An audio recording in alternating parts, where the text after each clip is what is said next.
بسم اللہ الرحمن الرحیم۔ معزز خواتین حضرات، السلام علیکم ورحمۃ اللہ وبرکاتہ۔ بیماری اور تندرستی یہ زندگی کا حصہ ہے، لیکن سوال یہ ہے کہ بیماری اور تندرستی آتی کس کے حکم سے ہے؟ صرف اور صرف اس ذات کے حکم سے جو اکیلا عبادت کے لائق ہے۔ یہی ہمارے آج کے قرآن مجید کے سبق کا موضوع ہے کہ بیماری اور تندرستی کا مالک کون؟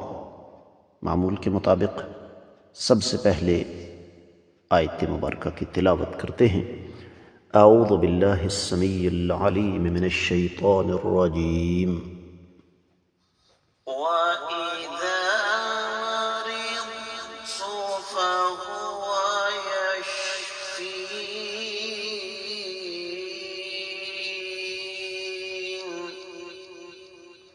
وَإِذَا مَرِضْتُ فَهُوَ يَشْفِينِ۔ معزز خواتین و حضرات، رب کائنات کی پاکیزہ کتاب قرآن مجید 19واں پارہ سورۃ الشعراء، آیت مبارکہ ہے 80۔ جس طرح کہ میں اور آپ اچھی طرح جانتے ہیں کہ قرآن مجید کے سبق میں ہمارا سفر چل رہا ہے سیدنا ابراہیم علیہ السلام کے قصے کے ساتھ، سیدنا ابراہیم علیہ السلام کی داستان کے ساتھ۔ تو سیدنا ابراہیم علیہ السلام نے بیان فرمایا کہ معبود برحق کسے کہتے ہیں، معبود برحق کی بڑی بڑی خوبیاں کیا ہیں۔ ان میں سے ایک تیسری خوبی یہ ہے، فرمایا وَإِذَا، اور جب مرضت، میں بیمار ہوتا ہوں، فَهُوَ، پس وہ ذات بابرکات، یشفین، مجھے شفا عطا فرماتا ہے۔ بامحاورہ ترجمہ، اور جب میں بیمار ہوتا ہوں تو وہی اللہ ملک العلم رب الجلال والاکرام مجھے اپنی رضا و رحمت سے شفا عطا فرماتا ہے۔ یہاں پر امام ابن کثیر رحمۃ اللہ علیہ فرماتے ہیں کہ اسند المرض الی نفسہ، سیدنا ابراہیم علیہ السلام نے بیماری کی نسبت اپنی طرف کی۔ وَإِن كَانَ عَن قَدَرِ اللَّهِ وَقَضَائِهِ، بلا شبہ بیماری آتی اللہ کی تقدیر سے ہے، اللہ کے فیصلے سے ہے، رب کائنات نے ہی بیماریوں کو پیدا فرمایا ہے۔ وَلَكِنْ أَضَافَهُ إِلَى نَفْسِهِ أَدَبًا، لیکن سیدنا ابراہیم علیہ السلام نے بیماری کی نسبت اپنی طرف کی ادب کے لیے۔ اب رب کائنات نے ہر نمازی کو ایک حکم دیا، اور وہ حکم یہ ہے کہ کہو اہدنا الصراط المستقیم صراط الذین انعمت علیہم غیر المغضوب علیہم ولا الضالین۔ ابن کثیر رحمۃ اللہ علیہ فرماتے ہیں کہ انعامات کی نسبت اللہ تعالیٰ کی طرف ہے، اور غضب اس کی نسبت اللہ کی طرف نہیں کی گئی، اس کا فاعل حذف کر دیا گیا ہے ادب کی وجہ سے۔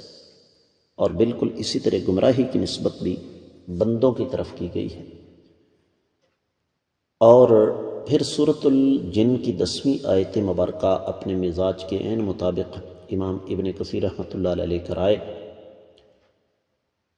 کہ جنوں نے کہا وَأَنَّا لَا نَدْرِي أَشَرٌّ أُرِيدَ بِمَنْ فِي الْأَرْضِ أَمْ أَرَادَ بِهِمْ رَبُّهُمْ رَشَدًا، ہم نہیں جانتے کہ جو بھی زمین میں ہے اس کے ساتھ شر کا ارادہ کیا گیا ہے، یا آپ کا رب جو ہے ان کے ساتھ ہدایت کا ارادہ کرتا ہے۔ تو قرآن مجید ہمیں ادب سکھاتا ہے، احترام سکھاتا ہے۔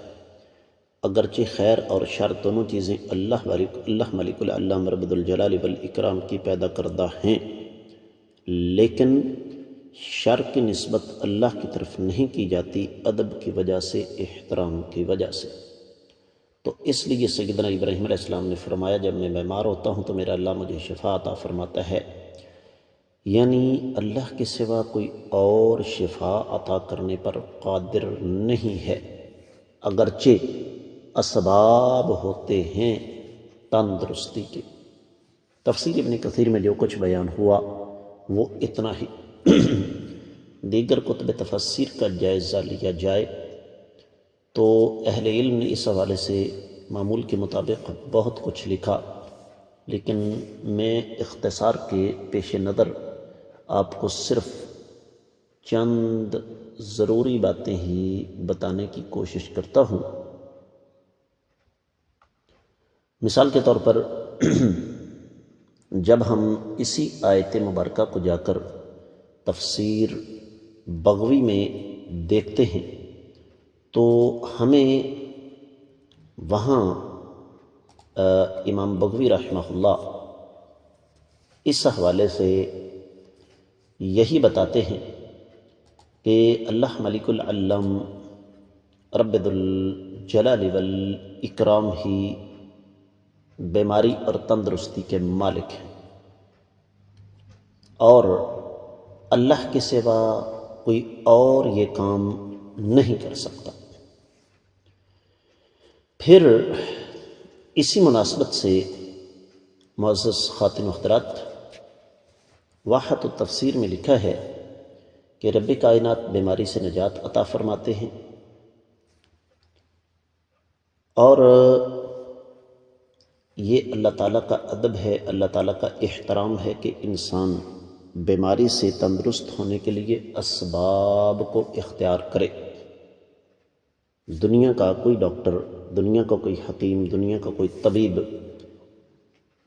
وہ کبھی بھی یہ دعویٰ نہیں کر سکتا کہ میں شفا دیتا ہوں۔ اگر ایسا کرے گا تو وہ غلط کرے گا۔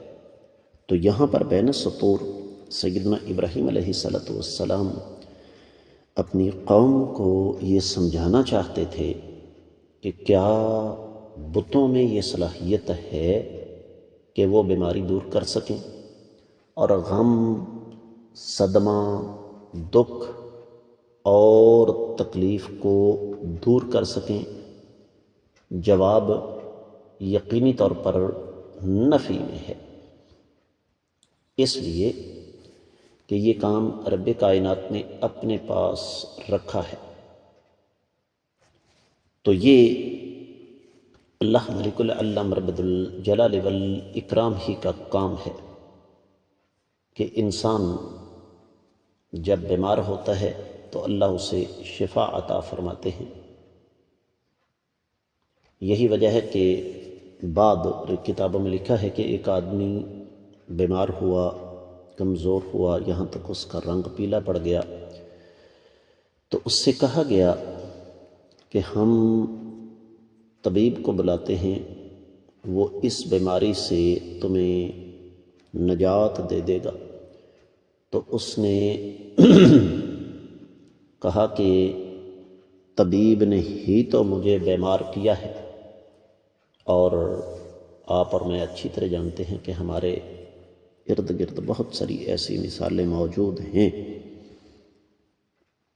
کہ اول تو اطباء کو بیماری کا پتہ نہیں چلتا، اور اگر پتہ چل جائے تو دنیا جہان کے تمام طبیب اپنا پورا زور لگا لیتے ہیں، لیکن اس کے باوجود مریض تندرست نہیں ہوتا۔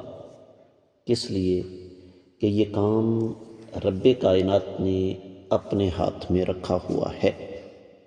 یہ سلسلہ صرف اور صرف اللہ ملک العلم رب ذو الجلال والاکرام کا ہے کہ اللہ رب العزت ہی بیماری سے انسان کو شفا عطا فرماتے ہیں۔ تو معبود برحق کی یہ ایک تیسری خوبی کا تذکرہ فرمایا سیدنا ابراہیم علیہ السلام نے کہ معبود برحق سچا وہی ہے کہ جو بیماری سے شفا عطا فرمائے۔ یہی وجہ ہے کہ آقا علیہ السلام کی مبارک زبان سے ہمیں بہت ساری دعائیں مل جاتی ہیں جو بیماری کے دوران انسان کو پڑھنی چاہیے۔ تو اس کے ساتھ ہی اس آیت مبارکہ کی مختصر تفسیر مکمل ہوتی ہے۔ میں امید کرتا ہوں کہ انشاءاللہ آپ کو اس کی اچھی طرح سمجھ آ گئی ہوگی۔ آج کے سبق سے اجازت دیجیے۔ السلام علیکم ورحمۃ اللہ وبرکاتہ۔